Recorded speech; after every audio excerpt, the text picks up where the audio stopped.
Good evening and welcome to Inside City Hall for Monday, December 1st, 2025. I'm Bobby Kuza in for Errol Lewis. New York is betting big on casinos, with the state board issuing its final recommendations today that the state issue 3 gaming licenses to casino proposals in the Bronx and Queens. It is one of the final steps in this years-long process, and therefore it all has been our Courtney Gross, who joins us now with tonight's top story. Good evening, Courtney. Good evening, Bobby. It has been a very, very long process. We have been waiting for years to figure out who was going to be the best bet in this casino competition, and the state board has issued its final recommendations, sending all 3 of the remaining applicants to the final stage of this casino competition.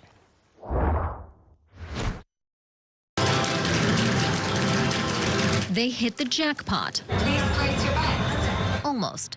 The state's Gaming Facility Location Board made its final recommendations on Monday, saying the remaining 3 casino applicants, Bally's in the Bronx, Metropolitan Park, pitched by Mets owner Steve Cohen, and Hard Rock in Queens, and Resorts World in Southeast Queens near JFK Airport, that they should all get a state casino license, potentially worth billions of dollars. We congratulate the selected applicants and wish them success in the Commission's licensing process. The vote is a culmination of years of planning, pitching, and community input in a process that has attracted national attention and is slated to make New York City a premier destination for gaming in the country. While opposition still exists, it became clear throughout this process the state would want to generate as much tax revenue as possible, even if that meant the final proposals were close to each other. At the end of the day, we believed, and the consultant's analysis uniformly showed this, that the market was big enough and that the 3, even though they are relatively close together, they are very different in concept. Each pitches different amenities. Golfing at Bally's in the Bronx, a large entertainment complex at Metropolitan Park with a Hard Rock live theater, and Resorts World is already up and running. All told, the board projects these casinos will generate $7 billion in tax revenues from 2027 to 2036. And that does not include the hefty license fees each will have to pay should they get the final okay. Feeling good, yeah. I mean, obviously we got to get it built, and we're excited to go. But to say that it was never in doubt is not really a thing. These processes are long and convoluted. Well, this was a massive hurdle for these applicants. They must still get the final approval from the State Gaming Commission. That commission is conducting background checks and ensuring the applicants meet financial and ethical standards. They will make their decision by the end of the month. In its decision document, the board did raise some financial concerns about 2 of the projects, that being Resorts World and Bally's. Bobby, they were questioning whether or not these 2 projects, because they're going to accrue so much debt to get these projects financed, they're wondering whether or not they'll be able to get the financing and whether or not they're actually going to get the projects completed. But that is going to be a decision and something that the State Commission will consider, because they have a very finite or specific criteria that they will be reviewing. Right. So, I mean, it seems like a pretty safe bet that these guys are going to get the final licenses by the end of the month. And then, assuming they do, how soon are we actually going to see these casinos up and running? I mean, I want to say you never know. I think if you were to bet, if we want to continue this analogy, it is likely that the State Commission will end up giving these licenses out to all 3 of the applicants. But, you know, like I said before, there are these financial and ethical considerations that they will be reviewing. And for instance, during the Q&A session today with the board, Vicky Been, who I know you have on later in the program, the chair of the board here, was asked about previous SEC violations and a settlement that Steve Cohen, the owner of the Mets and obviously leading the charge on Metropolitan Park, had with the SEC a number of years ago. Was that going to be a factor? And she punted, saying that's something the commission will review. So that being said, they still have things to consider. However, if they do get the licenses, the big projects, Bally's and Metropolitan Park, will open in 2030. And then Resorts World could have those table games up March of next year. Right. All right, Courtney Gross, thank you so much for that report. After the city and Starbucks agreed to a $38 million labor settlement today, Mayor-elect Zohran Mamdani promised he won't stop backing causes favoring workers' rights once he's in charge of City Hall. But But Mamdani wouldn't say whether he supports another set of workers, city council members, and their push to give themselves and Mamdani a pay raise. Our State House reporter Bernadette Hogan joins me now with the latest on that story. Good evening, Bernadette. Good evening, Bobby. And Zohran Mamdani, as a state assemblyman, is no stranger to protests. Now it begs the question whether or not he will draw a line in the sand once he becomes the mayor.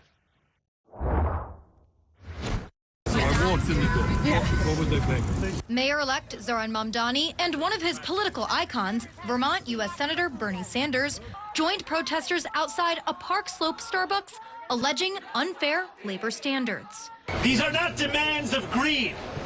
These are demands for decency. On Monday, City Hall announced a $38 million landmark settlement with Starbucks, favoring claims from workers across the city's hundreds of Starbucks locations, alleging the multi-billion-dollar corporation routinely violated fair labor laws, like constant schedule changes, inadequate payment, and the inability to decline extra shifts. These are workers who are simply being asked to be treated with the respect that they deserve. The mayor-elect is no stranger to protests. Recently, Mamdani's top staff joined another Starbucks picket line. When asked whether he will abandon the activity, when I become the mayor of this city, I'm going to continue to stand on picket lines with workers across the 5 boroughs. After campaigning on a platform to make New Yorkers' lives more affordable, Mamdani could sign off on giving himself, the public advocate, city comptroller, and all 51 members of the city council a pay raise. Asked if he would sign the legislation if it passes the council. I'm not worried about the hypotheticals at this time. What I can tell you is that every single day from now until I become the mayor and then after that is going to be focused on how we can improve the working conditions for workers across the city. Currently, Mayor Eric Adams makes about $258,000 annually. If approved, Mamdani's new salary could spike to almost $300,000. That's more than Governor Kathy Hochul, who rakes in $250,000 annually as the highest paid governor in the nation, but less than the $400,000 annual paycheck collected by the president. There haven't been any adjustments in the pay raise since 2016. Some people will side-eye that for a little bit, and that's a normal response. But I think what's important is to know is that we are having all the fights. And right now that pay raise proposal is just a bill, Bobby, but it could come before the city council for approval. And if it does, Mamdani will have to make a decision whether or not to jack up his own salary as well as the city council. And again, it's an optics question. Is he delivering a more affordable for New Yorkers or for himself and the other lawmakers that he'll be cutting deals with? And he's still in that rent-stabilized apartment. Which, right.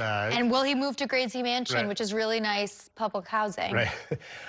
You know, it's interesting. Mamdani is obviously so pro-labor, but once he's in office, he's going to be on the other side of the table negotiating contracts with city workers, right? And he's going to have to he's going to have the city's financial interests. Right. I mean, you have some of the strongest labor unions in the country right here in New York City. And Mamdani was backed by some of the most powerful ones, right? The Hotel Workers Union, 32BJ, SEIU, you have DC 37, UFT, right? The Teachers Union. You're going to have all these unions that are going to be coming to the table asking for sweeteners for their workers. And it could really test both Mamdani and his team with how they're able to, you know, be good stewards of the city budget, which has multi-billion-dollar deficits, at least in the upcoming year and years, and whether or not they're able to make good on these promises in name only thus far with the unions. All right, Bernadette Hogan, thank you so much for that report. One quick programming note before we head to break. Mayor-elect Zohran Mamdani will join Errol Lewis right here on Inside City Hall tomorrow to talk about his transition to City Hall. Be sure to tune in tomorrow at 7 o'clock. And it's time now for a break. Coming up, as federal immigration authorities ramp up operations here in the city, we are taking a closer look at just who ICE is arresting. And later tonight, I will be joined in studio by the chairwoman of the Gaming Facility Location Board, Vicky Been. Stay with us. We're back in a minute.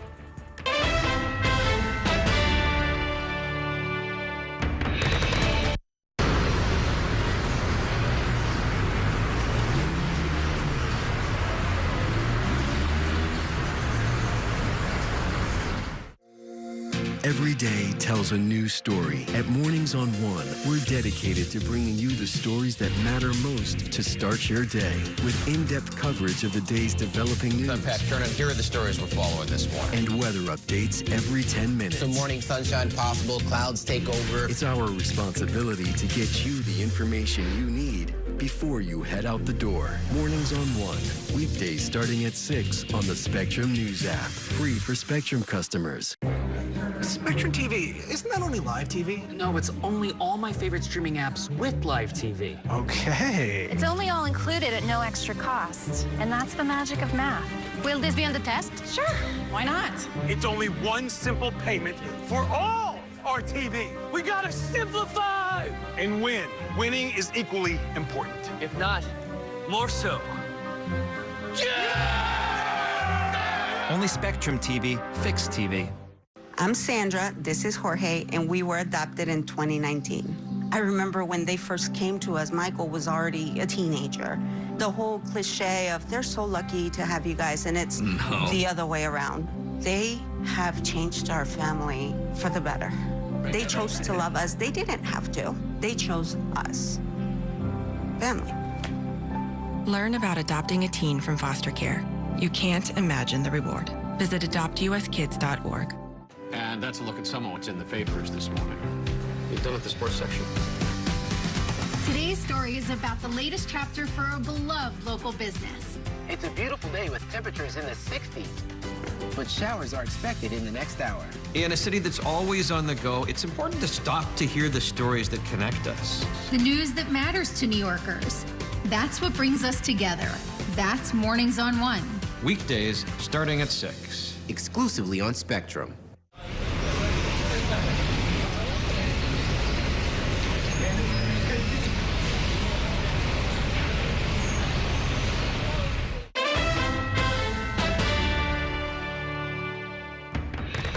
Welcome back to Inside City Hall. Data analyzed by New York One shows that the number of ICE arrests in New York City and around the country are already higher for the first 6 months of the Trump administration than for all of 2024.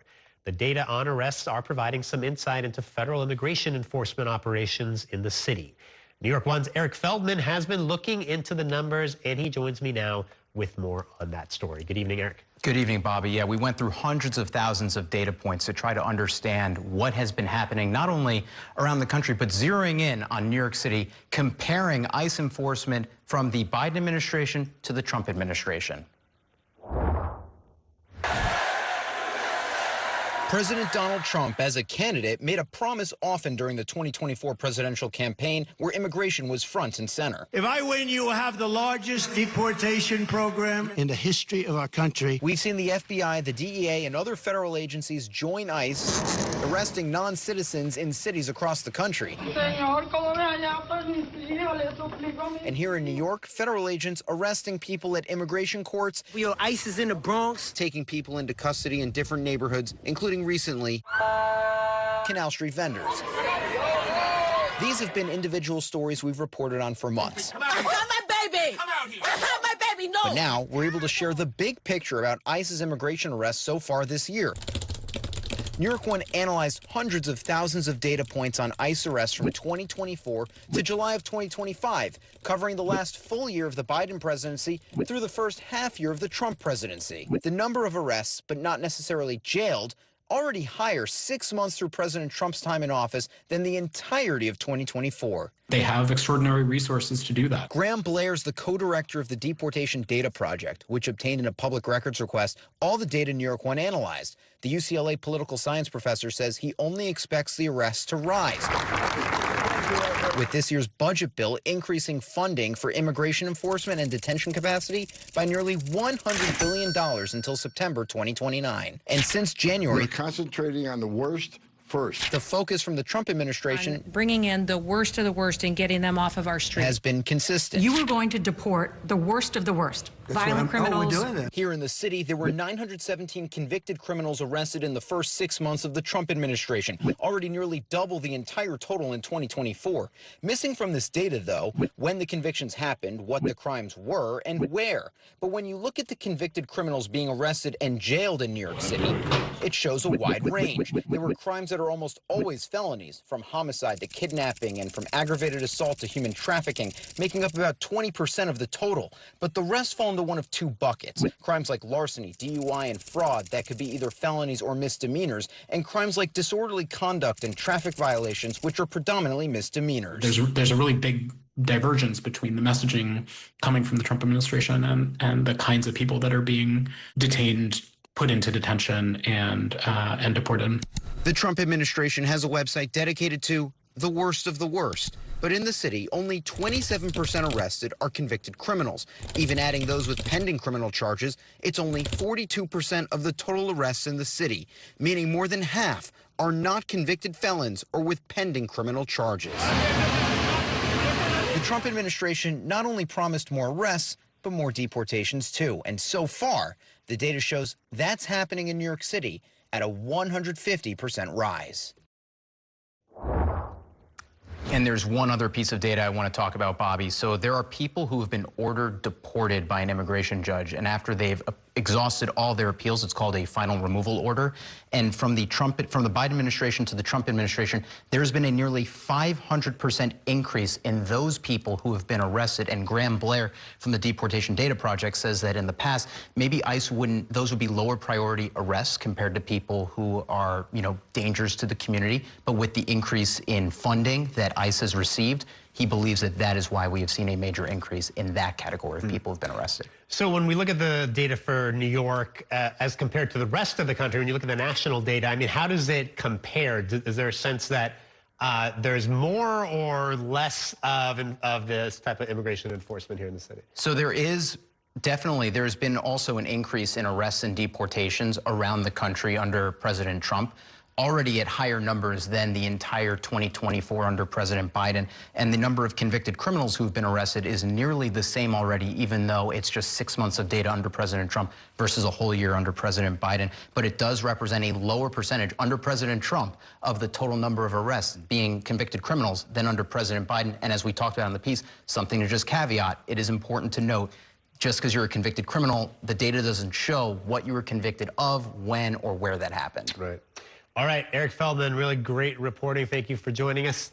Meanwhile, there are new questions over the legality of military strikes the Trump administration is conducting on suspected drug smuggling boats. Lawmakers in both parties are pledging to investigate after a report over the weekend claimed Pete Hegseth, the Secretary of Defense, ordered the military to, quote, kill everybody aboard one of those boats. The White House says an admiral made the call and that the strike was in accordance with international law. Spectrum News national political reporter Taylor Popolars has the latest in this report. The president meeting Monday with top national security officials to discuss military strikes off the coast of Venezuela, as reporting from the Washington Post raises questions about the legality of the strikes. Since early September, the Trump administration has conducted military strikes on nearly 24 boats, killing at least 83 people. The Washington Post reported Friday that back in September, Defense Secretary Pete Hegseth gave a spoken directive, according to 2 people with direct knowledge of the first operation. The order was to kill everybody, one of them said. The Post story said after the first strike, 2 survivors were clinging to the smoldering wreck. The Special Operations Commander overseeing the September 2nd attack ordered a second strike to comply with Hegseth's instructions. 2 people familiar with the matter said the 2 men were blown apart in the water. The Intercept first reported on the second strike back in September, and the Post broke the news of Secretary Hegseth's order. White House Press Secretary Caroline Leavitt confirmed Monday an admiral did order that second strike, but disputed the Post's reporting about Hegseth's wording. I would reject that the Secretary of War ever said that. However, the president has made it quite clear that if narco-terrorists, again, are trafficking illegal drugs towards the United States, he has the authority to kill them. On Friday, Hegseth posted a defense, saying these highly effective strikes are specifically intended to be lethal kinetic strikes. Our current operations in the Caribbean are lawful under both U.S. and international law. As he he returned to Washington Sunday, President Donald Trump said he had great confidence in Hegseth, but said he wasn't pleased with the idea of a second strike. I don't know anything about it. He said he did not say that, and I believe him 100%. You don't know? We'll look into it. But no, I wouldn't have wanted that, not a second strike. Bipartisan members of the House and Senate Armed Services Committees say they will investigate. If what the Washington Post has reported is accurate, there was clearly a war crime committed. Georgetown University professor Anthony Aaron says international law is clear and goes back hundreds of years. You cannot refuse to allow someone to surrender, and you actually have to provide assistance and aid to people who are what the phrase is hors de combat, meaning they can no longer participate in combat. The Trump administration has argued these boat strikes are justified because the boats are allegedly transporting illegal drugs to the United States. But concrete evidence has not been made public or shown to Congress. Leavitt said Monday that Secretary Hegseth spoke with some of the concerned lawmakers over the weekend. Reporting at the White House, Taylor Poplar's Spectrum News. It is time now for a break. Coming up, while we are still 1 month away from the swearing in of the new city council, Julie Menin is already preparing to lead the chamber. We will tell you more about her political rise next. Stay with us.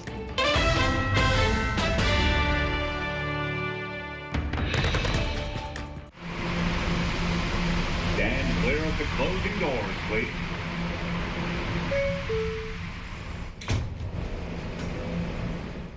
At Spectrum News, we're committed to strengthening the fabric of local communities through our reporting, with stories that inspire and news that matters on your smart TV and connected devices, streaming live 24/7, plus on-demand weather forecast to help you stay prepared. It's all there as you step outside with the Spectrum News mobile app, keeping you informed and in the know throughout your day. Spectrum News, free with your Spectrum subscription, exclusively for Spectrum customers, now available on your favorite devices. It's only a hike. It's only made possible by Spectrum Business connecting healthcare providers of all sizes. Like hospitals relying on the Spectrum Fiber broadband network with industry-leading reliability. Practices keeping patient data safe with advanced security. Pharmacies accessing records in the cloud without fail. It's tailored connectivity solutions built for life-changing moments. It's only a hike. It's only everything. Spectrum Business. Mom was always organized, but she started forgetting to pay her bills on time. And she'd buy the same gifts over and over. Telling the girls about my Alzheimer's diagnosis was really hard. At first, we had our cries, but then we were like, okay, let's make a plan. Early detection gave us time to adapt together. It's so important for you to think about what you can do and making the most of what you have. If you or your family are noticing changes, it could be Alzheimer's. Talk about seeing a doctor together. From my time growing up in Queens watching New York 1 to my time reporting here, I've seen how quickly a story can change. At News All Day, we bring you the news as it's happening, from around the boroughs to local government to your neighborhood. Because our city never stops moving. 3, 2, 1. Hi, I'm Shannon Ferry with the day's developing stories. But first, stay up to date and informed with News All Day, weekdays from noon to 4.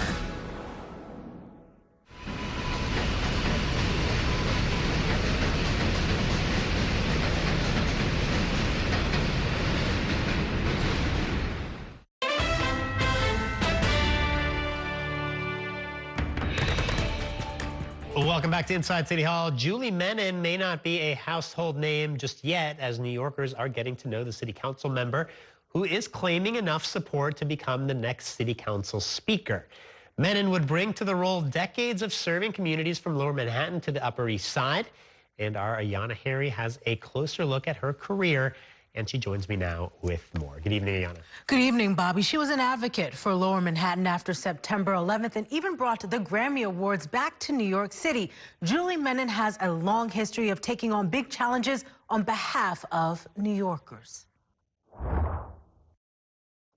There's a real sense of urgency about the issues ahead. Julie Menin is poised to step into one of the most powerful roles in local government, declaring she now has the support to become the next city council speaker. For Menin, it's the latest chapter in a long career serving New Yorkers. My business was destroyed on 9/11. That's how I first got involved in public service. The daughter and granddaughter of Holocaust survivors and a wife and mom to 4, Menin began her career as a regulatory attorney. In 2000, she opened a restaurant in Tribeca, and when the September 11th terror attacks transformed the neighborhood, Menin launched a nonprofit to help local businesses, Wall Street Rising.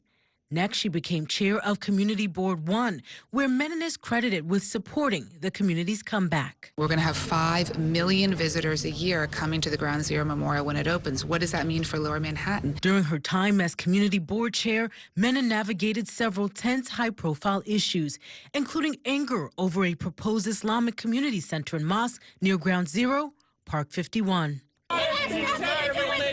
Menin fought to keep the prosecution of 9/11 suspects out of Lower Manhattan. Have a federal court trial, but have it at a military installation. And during Occupy Wall Street protests, Menin managed relations between local residents, businesses, and demonstrators. We've met with the protesters now 3 times, and we've negotiated an agreement with them to stop the drumming at 10 p.m. After a failed run for Manhattan Borough President in 2013, Menin later joined the de Blasio administration, first serving as commissioner for the Department of Consumer Affairs. Julie does nothing lightly. Next, she became the city's media and entertainment commissioner and brought the Grammy Awards back to New York City.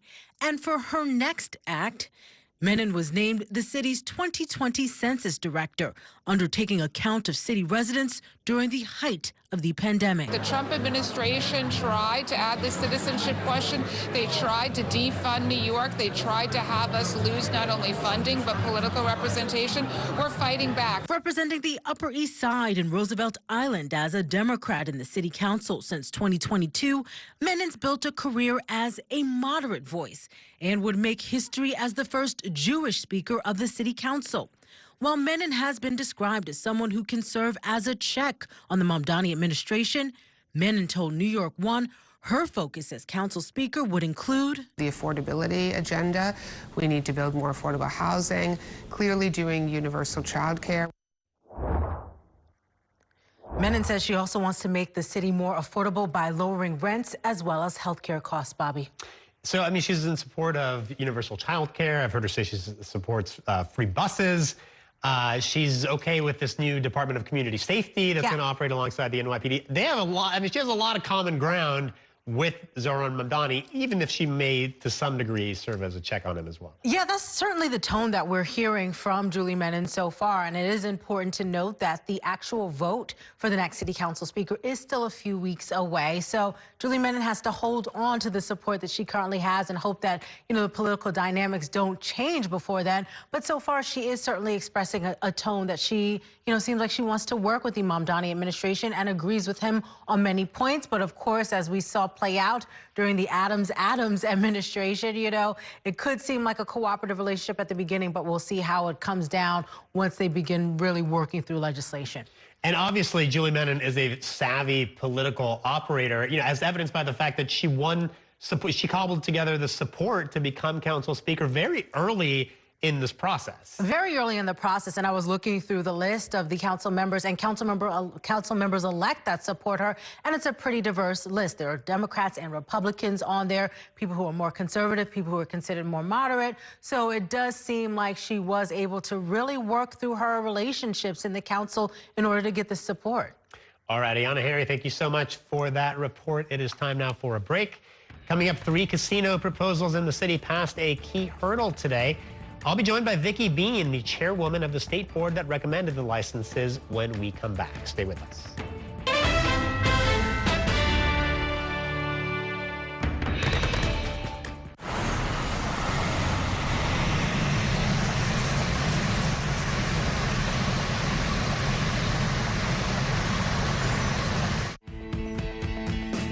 In Focus with Cheryl Wills. A weekly show discussing decisions and potential solutions for issues making an impact in your community and your city. If it's important to New Yorkers, then it's being talked about here. In Focus with Cheryl Wills. Sunday mornings at 10:30 on New York One.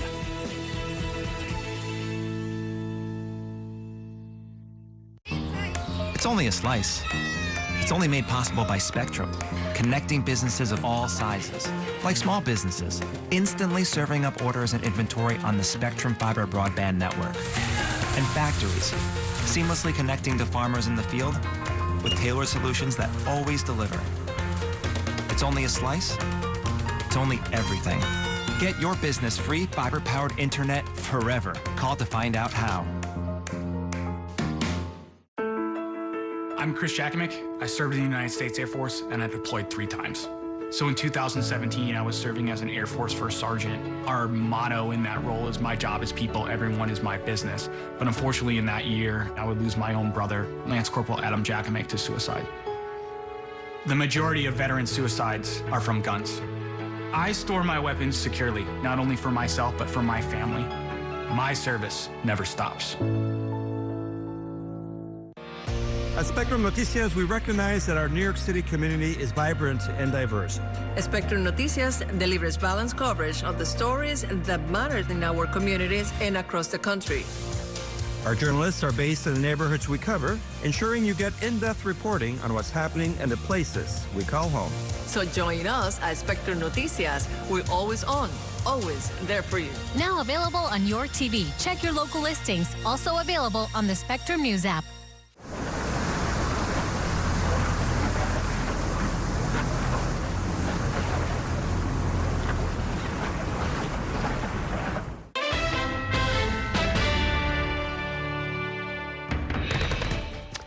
Welcome back to Inside City Hall. As we told you earlier in tonight's show, all 3 remaining casino proposals, 2 in Queens and 1 in the Bronx, were recommended for approval today by the Gaming Facility Location Board.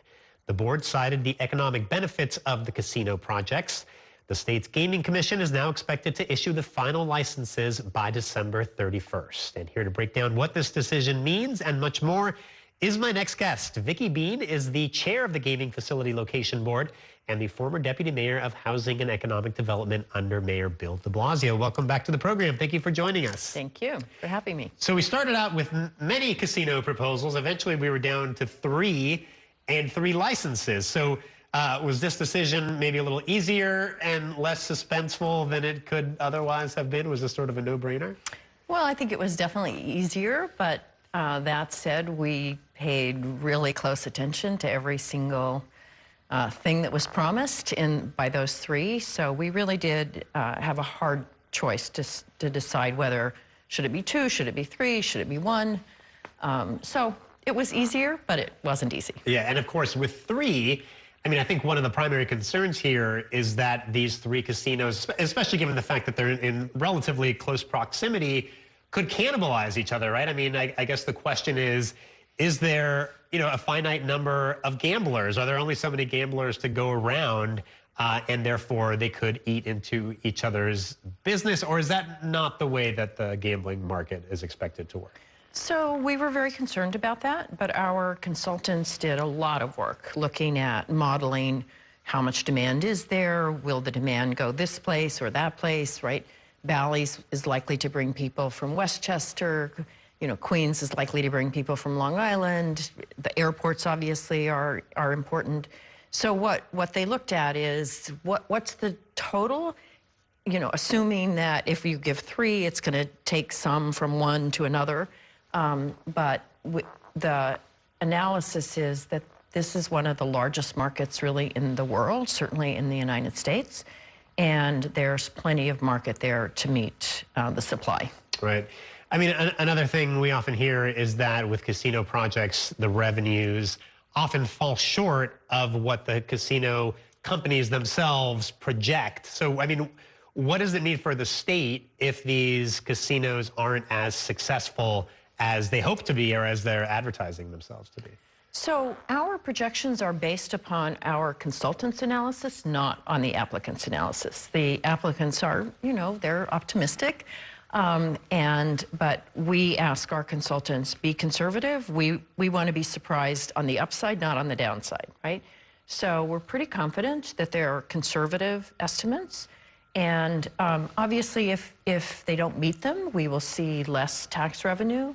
But we kicked the tires pretty hard with the consultants, and they believe this is an unusually wealthy and many people in the area, and that there's plenty of a market. Talk about some of the downside. We'll talk about the benefits in a minute, I promise, but talk about the downsides that the board had to consider because, obviously there are community concerns, whether it's traffic or disruptions or neighborhood character, and then of course, problem gambling. And, I've heard you talk about the fact that with this plan, there's more active intervention with problem gambling, potentially. Talk about that a little bit. So we were concerned about the answers that we were getting on how are you going to address problem gambling. The first answers that came in were really, we post signs about help is available here. And we asked, how much are you actually intervening and helping, doing a warm handoff, so that somebody who's identified themselves or that you've identified as a problem gambler, you actually stay on the line, stay with them until they get help, which is what happens in Europe, what other states, New Jersey is considering having a more interventionist approach. So we asked the applicants to really focus on doing more in that area. Right. So we're talking about billions and billions of dollars in tax revenue and these licensing fees up front. We'll talk about how much money we're talking about and where this revenue is going to be going. So right off the bat, there's $500 million for each one of the licenses, so a total of $1.5 billion. That all goes to the MTA. So new subway stations, new ADA accessible upgrades, those kinds of things. So that's up front.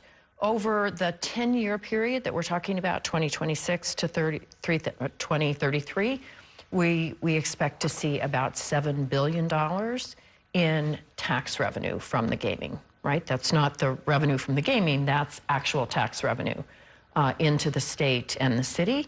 We also expect, and the counties, we also expect to see about $5.9 billion in additional property taxes, income taxes, et cetera, from the kinds of jobs that are being created and that kind of thing.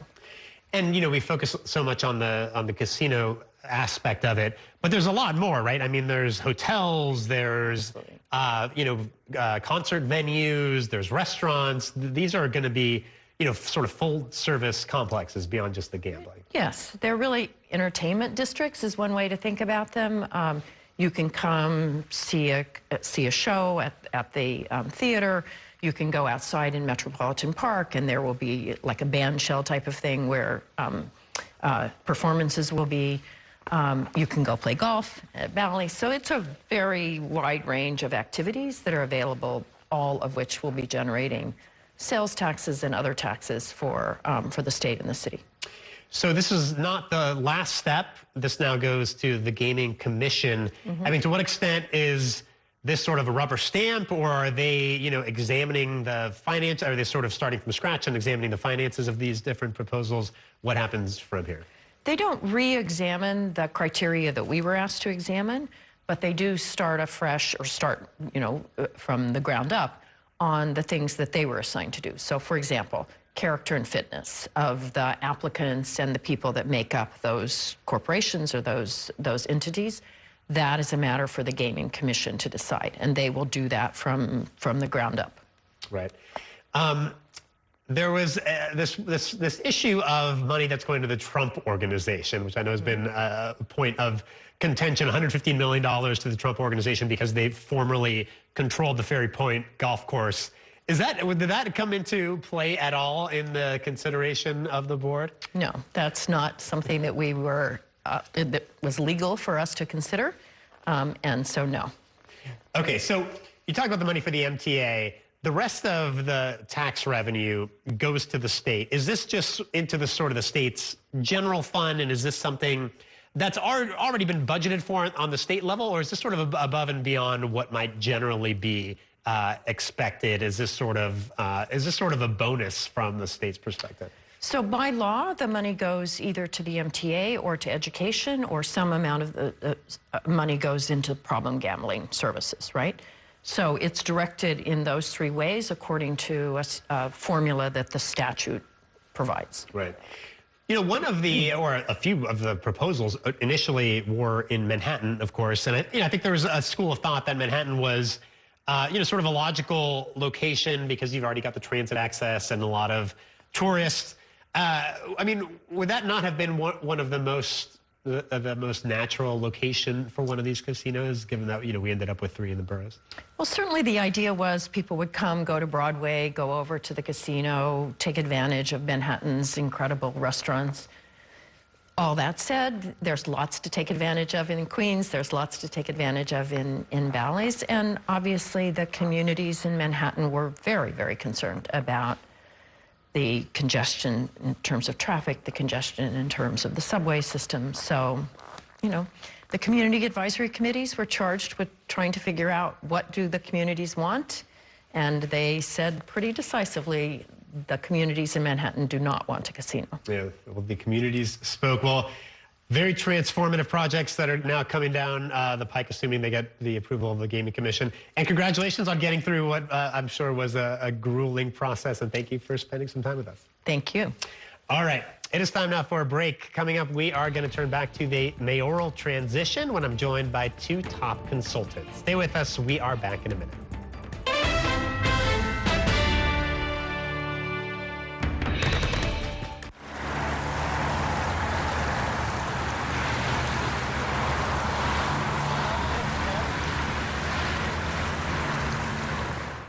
After 30 years of forecasting for New York, I've learned it takes a dedicated team to cover all the weather our city has to offer.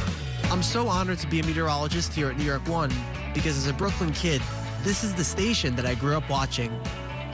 Morning, noon, or night, our team is here to bring you accurate forecasts you can count on, from severe weather updates to our weather on the ones. Watch the New York One weather experts on your TV and on the go with the Spectrum News app. Your entertainment the way you want it. With Spectrum TV, all these streaming apps are included at no extra cost. So you can watch anything. Movies, series, sports, reality, news. Here's a look at today's top stories. Exclusive originals. We await your orders. And even more of your favorites with live TV. Stream across your devices and enjoy anywhere. See you later. Get it all with Spectrum TV. I'm an ex-drug dealer, and I'll be your sub today.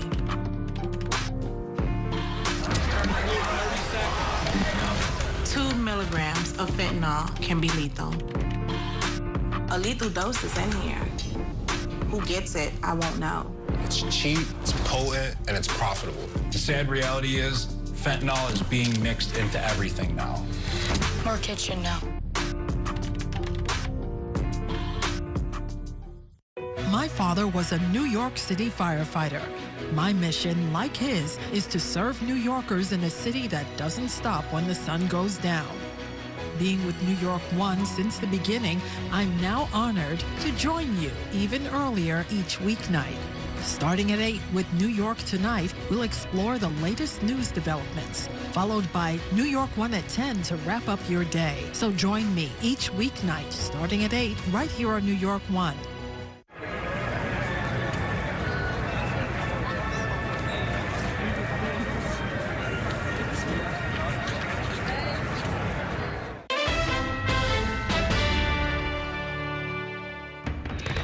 Welcome back to Inside City Hall. We just heard from the chair of the Gaming Facility Location Board about the board's decision today recommending gaming licenses for 3 casino projects here in the city. Joining me now to talk more about all of this are the 2 members of this week's Consultants Corner, Teresa Gonzalez and John Paul Lupo. Thank you both for being here tonight. So let's start with the casino projects. I mean, these are massive projects. Just watching today, the rendering for the City Field project, I don't know if people realize what's coming. I mean, talk about just general thoughts and your takeaways from the decision. Or they do realize what's coming, and it's really exciting, right? One of the bottom line on most of this is these projects have been happening for years and years and years. It was a different time back when they were first launched. We are just as in need of funding or revenue as we were back then, and I think more so even now with the federal government that continues to kind of target us. So I think the excitement around having 3 casinos and the speed with which they've been approved, right, most recently, I think really points to the fact that people understand the need for them, that we are certainly going to see a hole in our budget that is going to need to be filled, and there's a lot of money to be had, both now and in the future. Yeah, I think the open question with these projects, and you hope the safeguards are in place, we live in a city with crushing income inequality. Are the people who are gambling in these casinos and losing money, you know, some of the poorest residents of our city? Are there ways that we can stop that from happening? Are these mostly tourists? There is a lot of money, and that money can be put to good, but we have to be careful that this doesn't create a bigger problem than it solves, and I think that's what I'm interested in seeing as this plays out in the city.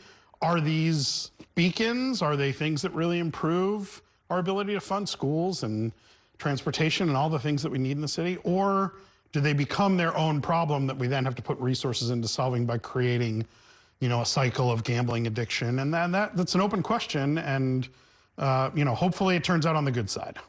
Let's shift gears and talk about Julie Menin, who is the apparent next Speaker of the City Council based on the votes that she counted last week. Talk about Julie Menin. I mean, it seems like she is perceived, at least, as a moderate who's going to be some kind of a check on Zohran Mamdani. I mean, I've seen a lot of leftists who are, you know, sort of vilifying her as though she's going to, you know, really push back on Mamdani's agenda.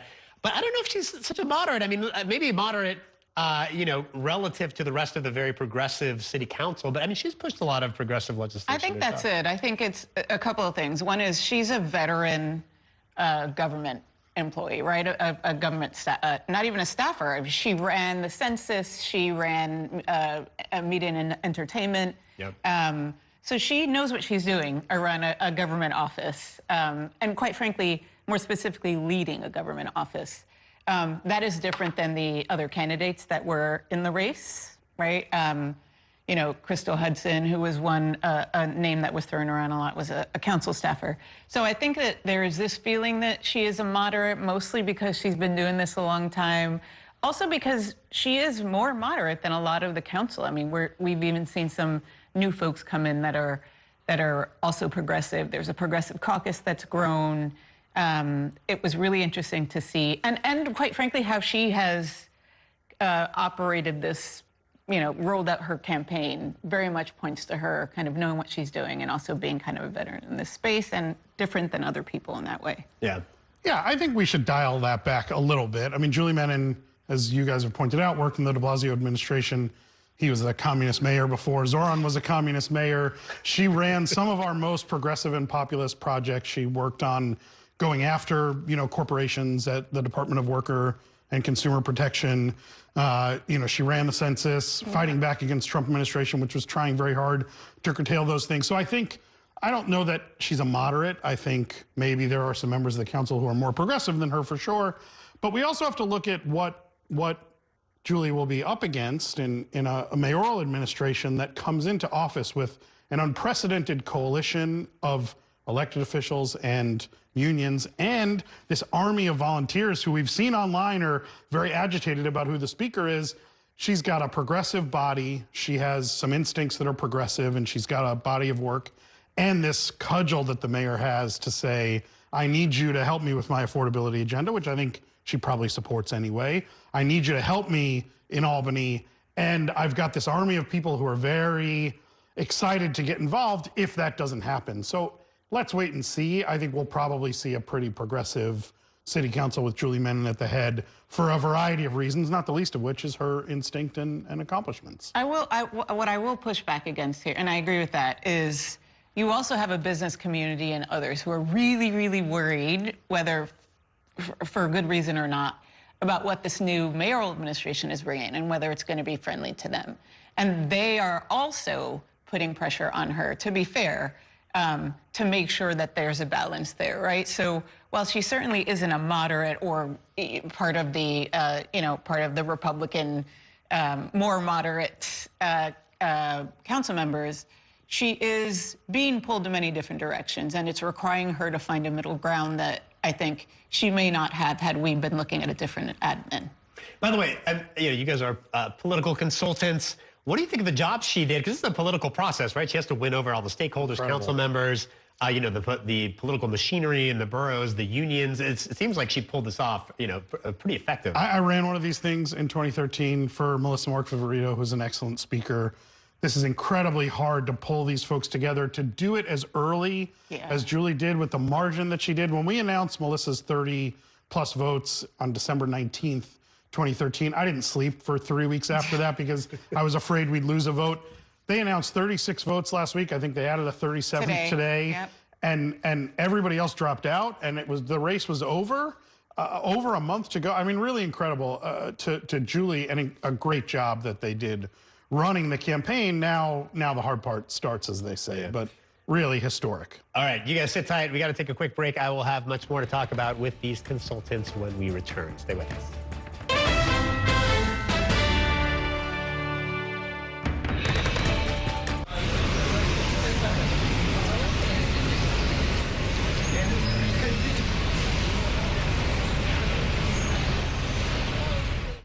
Here's the deal.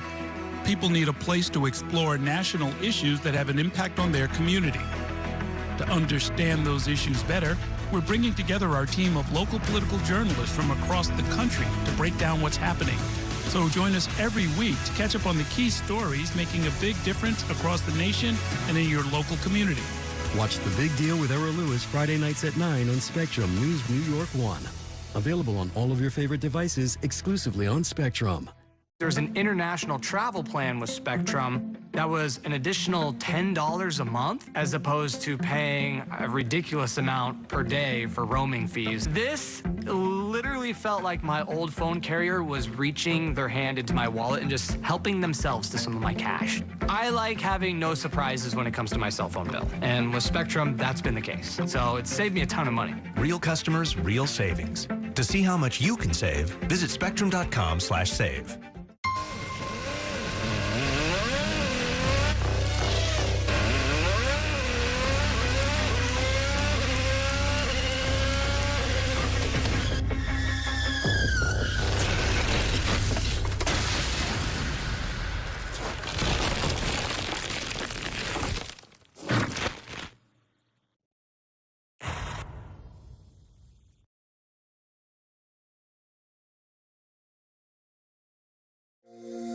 Every day tells a new story. At Mornings on One, we're dedicated to bringing you the stories that matter most to start your day, with in-depth coverage of the day's developing news. I'm Pat Kernan. Here are the stories we're following this morning. And weather updates every 10 minutes. Some morning sunshine possible, clouds take over. It's our responsibility to get you the information you need before you head out the door. Mornings on One, weekdays starting at 6 on the Spectrum News app. Free for Spectrum customers.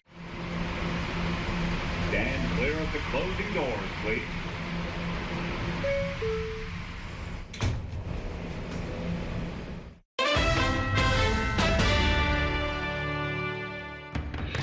Welcome back to Inside City Hall. I'm once again joined by my Consultants Corner, Democratic consultants Teresa Gonzalez and John Paul Lupo. So let's talk a little bit about Zohran Mamdani. He was with Bernie Sanders today, appearing alongside striking Starbucks workers.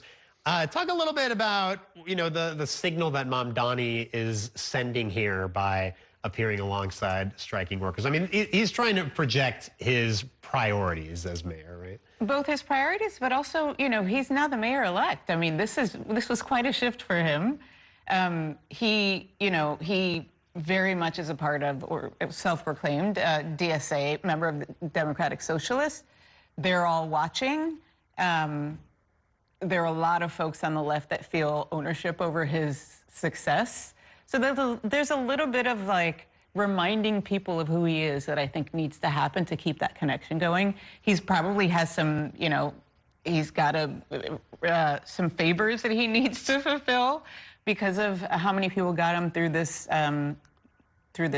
race. And so I think this is both a signal of his priorities, but I also think it's reminding people that, like, I may be the mayor-elect, but I'm still this guy who really, really cares about these kind of super progressive values.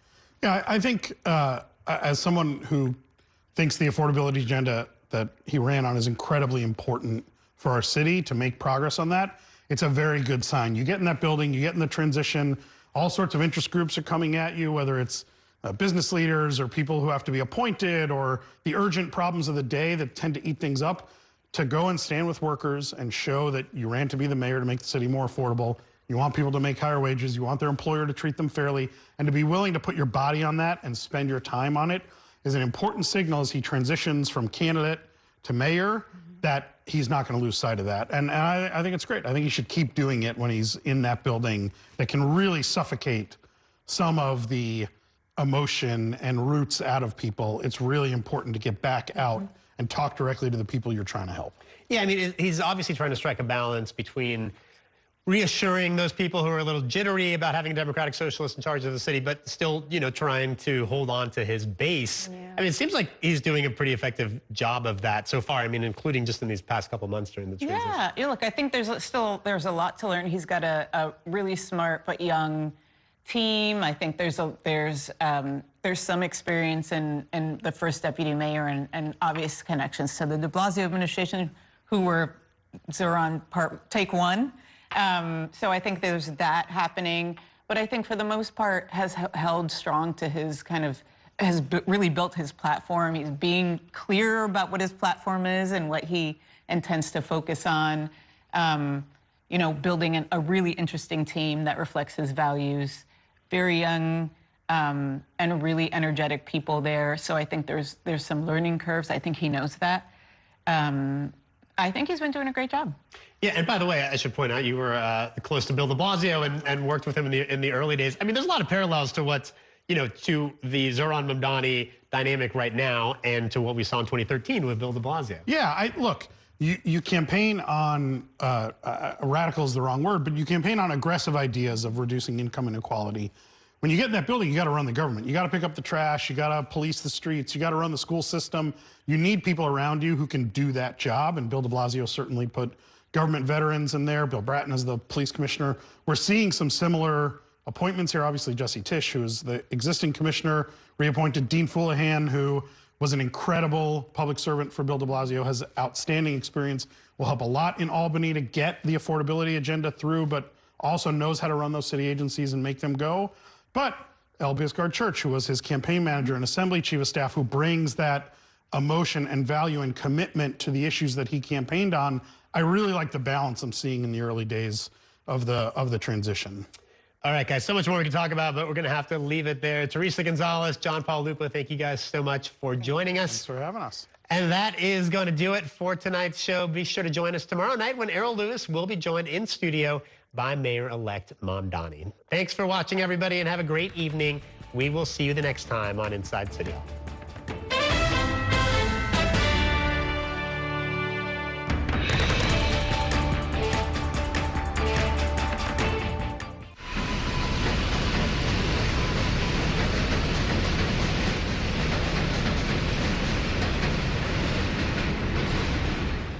And that's a look at some of what's in the papers this morning. You done with the sports section? Today's story is about the latest chapter for a beloved local business. It's a beautiful day with temperatures in the 60s. But showers are expected in the next hour. In a city that's always on the go, it's important to stop to hear the stories that connect us. The news that matters to New Yorkers. That's what brings us together. That's Mornings on One. Weekdays starting at 6. Exclusively on Spectrum. Your entertainment the way you want it. With Spectrum TV, all these streaming apps are included at no extra cost. So you can watch anything. Hey, brother, be careful. Movies. I've got this condition where I don't feel pain. You're a superhero. No. Series. There was another murder in the building. Sports. Reality. Here's to a summer you'll never forget. News. Here's a look at today's top story. Exclusive originals. We await your orders. Even more of your favorites with live TV. Welcome into First Take. Stream across your devices and watch anywhere. At home or out and about. It's the entertainment experience you've been waiting for.